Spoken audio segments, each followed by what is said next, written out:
Hello everyone, and welcome to today's video where I'll be addressing a topic that potentially affects the gaming industry as a whole. First though, I'll ask a small question. And this video isn't specifically about The Last of Us Part 2 or the upcoming Halo Infinite, though I will be mentioning them both as examples. But tell me, what comes to mind when you think of a game like Halo? Specifically the story mode. Is it a point A to point B shooter with a space opera conflict taking roughly 8 to 12 hours the first time through for most people? Or the recent reports that Halo Infinite will be a God of War style single-shot campaign rumored at 25 hours in length? You'd say the former, right? This isn't to say that recent reports about a different campaign structure for that game would necessarily be a bad thing, but if it is true, proper execution would be infinitely more important than the supposed runtime or number of missions. Are you proud of that one? Yes, I am. Thanks, Red. So the bigger question we're looking at is, how much is too much? When a single-player experience is big for the sake of being big, at what point do potential drawbacks outweigh any alleged value? These rumors have had me looking at games like the recently released The Last of Us Part 2. This game is being criticized for, among other reasons, its drawn-out length owed to gameplay that hasn't evolved much, and an unavoidable 10-hour story arc that most people don't seem to care about. They also had me remembering smaller, more focused games, like Titanfall 2, whose 5 to 6 hour campaign is among the most memorable I've ever played. It doesn't matter that Titanfall's mechanics are instantly recognizable, it's easy to go back and experience everything it wants you to feel all over again. It is a short story, effectively told. Generally speaking, in multiplayer games, more content equals more variety, which is good.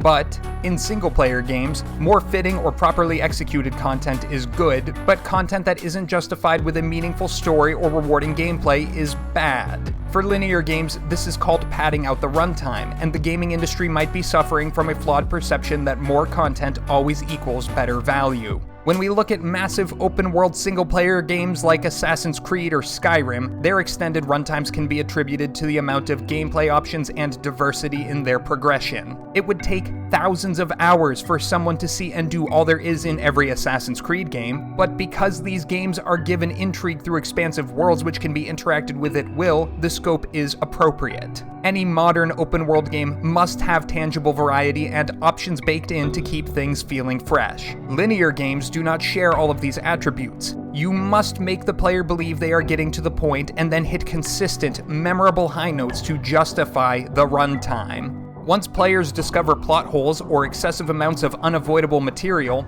they deem it as filler content, and then worst of all, the audience feels that their time investment is unjustified. The AAA industry goes through trends, and the current popularity of the movie game over the past generation is undeniable. Its influence is expanding for better or for worse.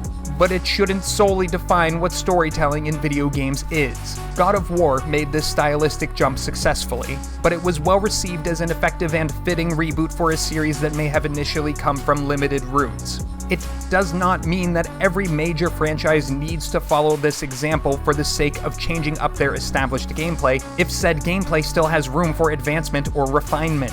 I think an oversaturation of such a particular style of narrative has the potential to become a full-on meme, like how so many games introduced Battle Royale modes a few years ago.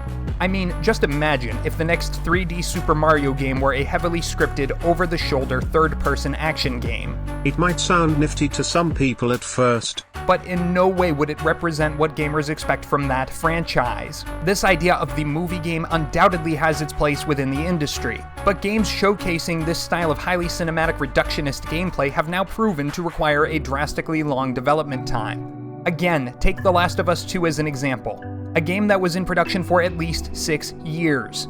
At some point, the foundation for its gameplay was laid out and committed to, and during that time, other games have exceeded the original's execution. If the gameplay it relies on has evolved in other titles during that time, where is the true advancement that makes The Last of Us formula one that is still fun to play? Where did it meaningfully push the envelope?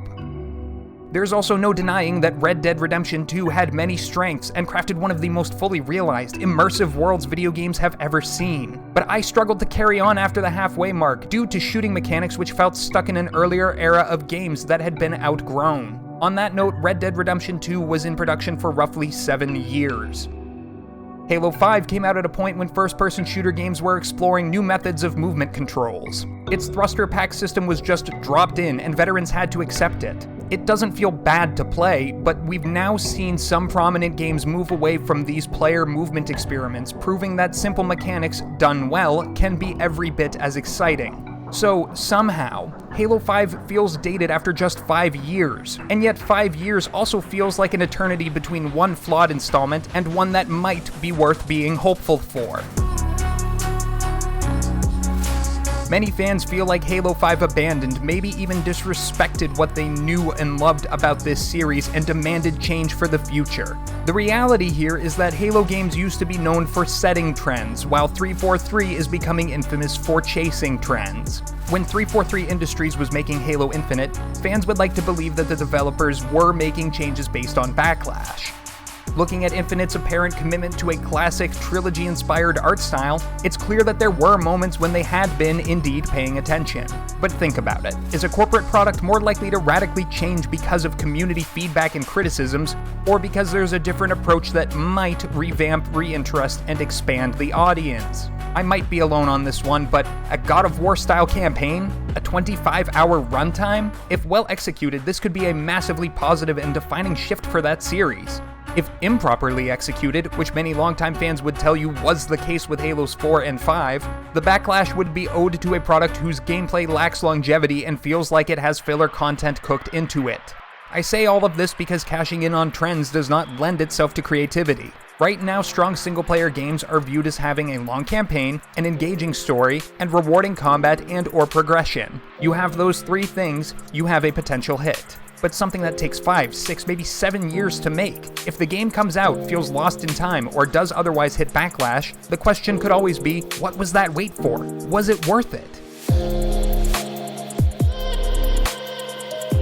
Expectations rise over time and eventually they skyrocket. Couple this with the now common knowledge of crunch taking place all around game development, and think of how it's impacted studios. Naughty Dog saw a huge chunk of its staff leave during the production of The Last of Us Part 2, and the game has not exactly been received perfectly. Red Dead 2 was well received, but the stresses that Rockstar's workers endured is well known. If this style of development were to persist with all of its pressures, could we ever expect the unfairness of crunch culture to ever truly be removed from the industry?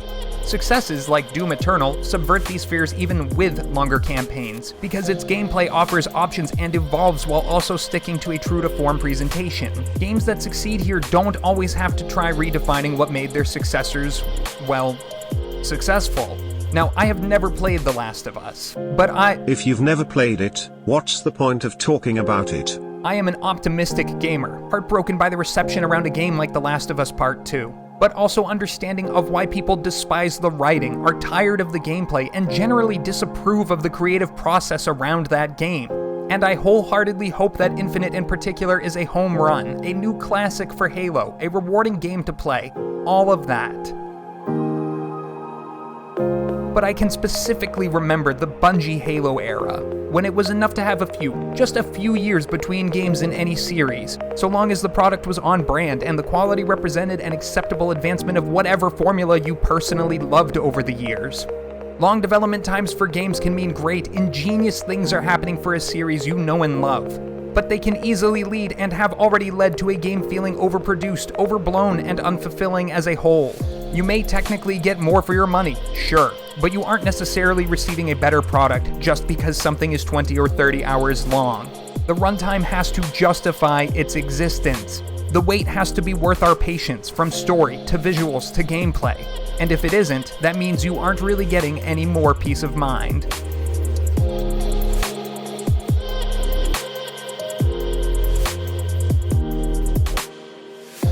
Thank you guys so much for making it to the end. You can subscribe for all sorts of gaming topics, big and small. If you really like these videos, you can ring the bell to always stay up to date. I'm happy to announce that I've just passed the 500 subscriber mark recently. You guys are what keeps me motivated, and I cannot thank you enough. Stay on the lookout for news you enjoy, stay informed, and I will see you next time.